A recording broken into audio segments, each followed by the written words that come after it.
Soyons clairs, avoir une stratégie qui fonctionne plus de 2 fois sur 3 basée sur une seule bougie, c'est assez rare pour être connu. On voit ça dans la vidéo.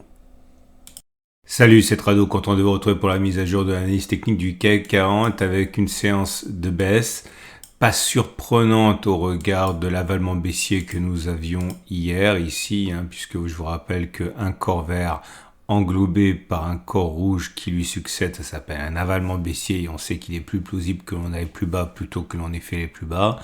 Maintenant, il est vrai que mon pari est plutôt un retour sur les plus hauts, c'est le sens du trade que j'ai pris hier. J'y reviendrai plus tard. Mon stop de protection est sous les plus bas ici en clôture.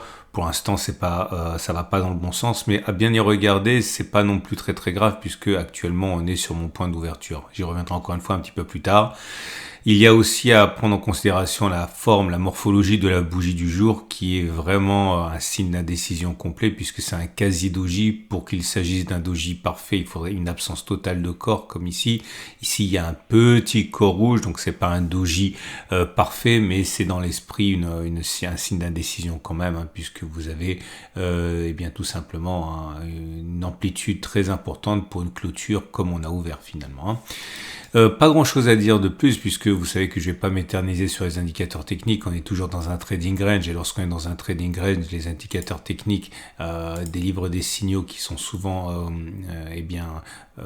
invalidés, mais pour l'instant encore une fois le rebond sur cette zone de support ici des 71-74 ici n'a pas à être remis en cause. Alors, regardez un petit détour du côté des bougies Aiki Nashi, on voit bien comme on l'a dit hier que c'est très mou. Déjà on s'attendait à une explosion haussière qui n'a pas eu lieu. Pour l'instant c'est le retour d'une bougie rouge sans mèche haute. Autrement dit, ça veut pas que que le support va lâcher, puisque regardez, on a plein d'exemples ici. Ça me fait penser à cette situation ici, vous voyez, on a eu un retournement avec une bougie haussière sur les plus bas. Ici, au milieu, on a une bougie rouge et puis on est reparti vers les hauts.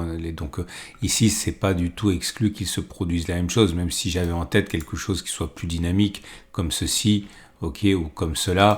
Mais au-delà du manque d'entrain, regardez encore ici, vous voyez, vert et puis quelques rouges et puis derrière, on repart vers le haut. Donc ça manque d'entrain. Ça manque de dynamisme, mais c'est pas pour autant que le rebond technique est caduque, loin de là. Au niveau des bougies, des three line break, rien de neuf. On est toujours sur un régime de blocs verts, rien à dire. On est toujours a priori dans une configuration où les baisses doivent être mises à profit pour parier sur un retour de la hausse plutôt qu'une inversion de tendance. Ça, il faut vraiment bien le comprendre. J'essaie de vous montrer quelque chose de neuf, mais il n'y en a pas. Alors j'ai décidé aujourd'hui de tester. En fait, c'était derrière le trade que j'ai pris hier, sauf que je l'ai mentionné hier, mais je l'avais pas testé avec vous. Je vais vous dire en fait les statistiques qui sont derrière.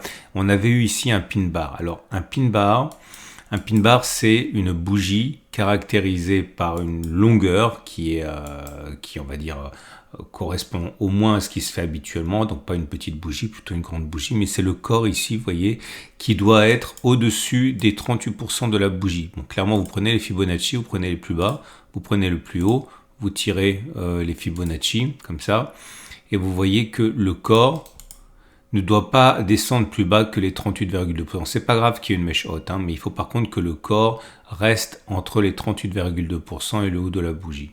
Ça montre une pression haussière à travers ce confinement vers le haut du corps. C'est ça qu'on peut appeler un pin bar. Là, je vous donne simplement une façon de les détecter. Et j'ai testé, c'est pas la première fois que je le teste, mais bon, il n'y a pas grand chose à tester, donc je vais vous redonner les statistiques. J'ai testé ce que ça donne. Là, vous voyez, il y a 2 pouces verts. Pourquoi ? Parce qu'une fois que le signal a été donné, si vous prenez la distance entre la clôture et les plus bas, ici 1%, eh bien, vous voyez qu'on a fait au mieux derrière 3,37 et on n'a même pas encore touché le stop de protection positionné en dessous de la bougie. Autrement dit, on a fait une fois la distance au stop de protection et même 2 fois la distance au stop de protection. Là, c'est pareil. On a un pin bar ici, vous voyez. Si je trace les Fibonacci, vous allez vous rendre compte que le corps est bien dans les 38% au moins de la bougie. On est même bien au-dessus. Et vous voyez que si on prend la distance au stop de protection positionnée sous les plus bas, c'est-à-dire à 0,63, on n'a pas touché ici, on l'a frôlé mais on l'a pas touché, mais après on a fait 2,82, donc on a fait au moins une fois et deux fois la distance au stop de protection. Alors ça fonctionne pas toujours, même si ça fonctionne souvent, vous voyez. Ici ça n'a pas du tout fonctionné, mauvaise série, puisque le pin bar ici, vous voyez, il fallait faire, le plus bas il était ici, il fallait faire au moins 1,18 vers le haut, on les a pas fait, on a déclenché le stop de protection sur un trade perdant ici, et là c'est pareil, et là, vous voyez, il y a un pouce vert et un pouce rouge, parce qu'on a fait un, mais on n'a pas fait l'autre.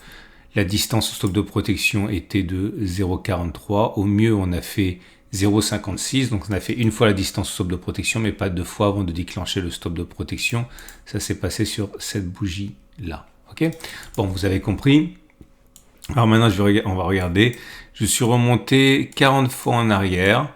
40 fois qui est très insuffisant pour tirer des règles générales. Je vous donne ça simplement à titre illustratif et partager avec vous ma méthode basée sur les statistiques et les probabilités plutôt que des sentiments ou des incantations, ce qui peut être assez souvent dangereux. Vous voyez, ça nous fait remonter jusqu'en 2021, donc plus de 2 ans en arrière, et voilà le bilan.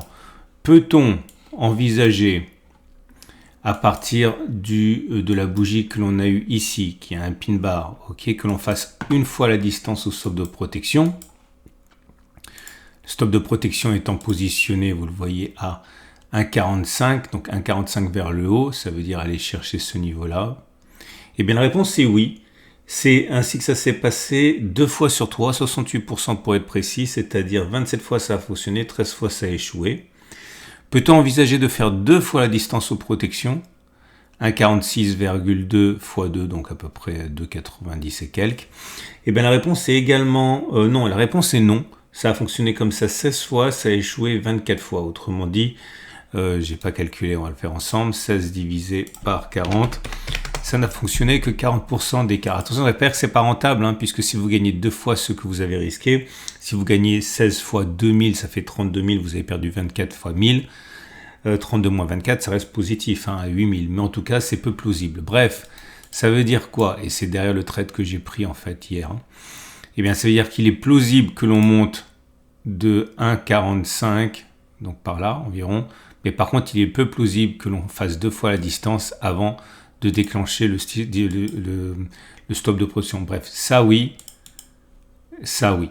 ok, mais ça, moins probable. Ok, voilà.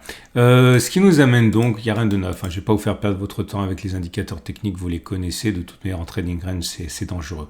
Petit détour simplement rapide du côté des moyennes mobiles, la tendance immédiate est baissière, en dessous de la M7 qui descend clairement. La moyenne mobile à 20 périodes également est plutôt baissière, mais enfin bon, on est plutôt dans un régime de trading range, donc c'est pas très parlant non plus, mais c'est plus baissier que haussier. Hein. Par contre, et vous l'aurez remarqué, la tendance de long terme est toujours haussière puisqu'on est au-dessus de la M200 qui monte. Ok, on a encore rebondi dessus aujourd'hui. Ce qui nous amène donc au trade du jour. Votre rendez-vous avec IG. IG, bien plus que du trading. Une équipe d'experts à vos côtés. Bah, si vous êtes haussier, vous pouvez faire ce que moi j'ai fait aujourd'hui, à savoir j'avais expliqué dans la vidéo, pas d'aujourd'hui, donc celle d'hier, que j'achèterais à l'ouverture, ok, en aveugle à l'ouverture. L'ouverture, ça s'est fait à 7024, donc j'ai mis un petit repère ici. Mon objectif, vous l'avez compris, hein, c'est de faire, puisque à 1,19, on a dit que c'était voilà, à peu près par là. Donc, non, pardon, je dis des bêtises. Le signal a été donné ici.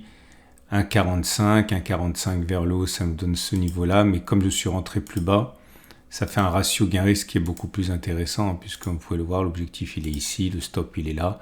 Ça fait un ratio gain-risque de 1,4 environ. Ok, ça se laisse prendre. Attention, je serai peu réactif au niveau du stop de protection, c'est-à-dire que je sortirai uniquement si on clôture en dessous de ce niveau.